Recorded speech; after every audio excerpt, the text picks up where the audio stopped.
روایات سے ظاہر ہوتا ہے کہ یزید ملعون نے جب امام حسین علیہ السلام اور باقی شہدائے کربلا کے سروں کو اپنے دربار میں دیکھنے کی خواہش پوری کر لی تو اس نے انہیں بالترتیب 3 جگہوں پر نصب کرنے کا حکم دیا۔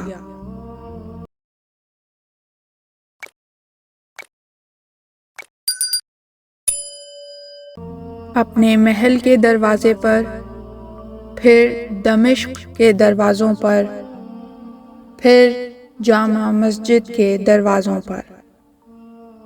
امام حسین علیہ السلام کا سر اقدس 3 دن تک یزید ملعون کے محل کے دروازے پر لٹکا رہا، جس کے بعد اس کی بیوی ہند نے اس کام کی بہت مذمت کی اور اسے شدید مذموم قرار دیا۔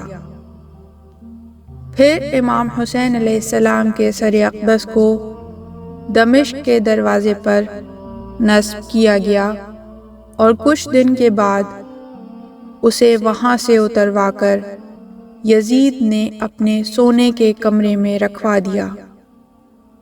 وہاں ہند نے آسمان کی طرف اٹھتے ہوئے نور کو دیکھا تو اسے سر اقدس کی وہاں موجودگی کا علم ہو گیا۔ اس نے اسی وقت یزید سے علیحدگی کی قسم کھائی اور وہاں سے نکل گئی۔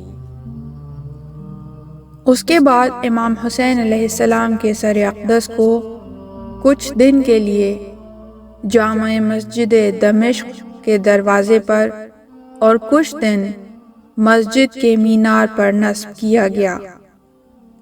باقی شہدائے کربلا کے سروں کو کچھ دن یزید کے محل کے دروازے پر، کچھ دن شہر کے دروازوں پر اور کچھ دن مسجد کے دروازے پر نصب کیا گیا۔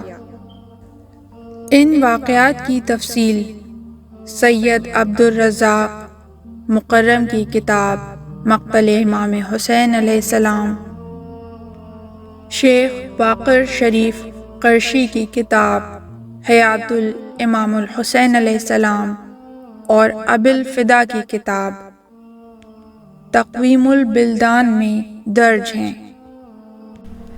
اس طرح کی مزید تحقیقی، علمی اور تاریخی ویڈیوز دیکھنے کے لیے چینل کو سبسکرائب کیجیے اور بیل آئیکن پہ کلک کیجیے۔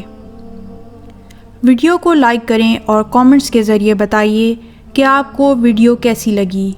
اگلی ویڈیو تک کے لیے خدا نگہدار۔